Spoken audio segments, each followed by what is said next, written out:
அமைதியான ஒரு காடு. மரங்களுக்கிடையே மென்மையான காற்று.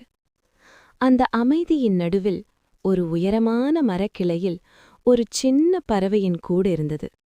அந்த கூட்ல ஒரே ஒரு முட்டை.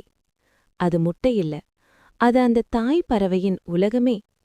ஒரு நாள் காட்டின் அடியிலிருந்து ஒரு விஷப்பாம்பு மெதுவாக ஊர்ந்தது. கண்களில் பசி, நாக்கில் விஷம்.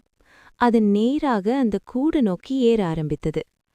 அந்த நேரம் உணவு தேடி சென்றிருந்த தாய் பறவை தூரத்திலிருந்து இதை பார்த்தது. ஒரு நொடி இதயம் நடுங்கியது. ஆனா அடுத்த நொடியே அந்த பயம் கோபமாக மாறியது. என் குழந்தையை யாரும் தொடக்கூடாது. சின்ன உடல்தான், ஆனா தைரியம் மலை போல. தாய் பறவை மின்னல் வேகத்தில் பாம்பின் மேல் பாய்ந்தது.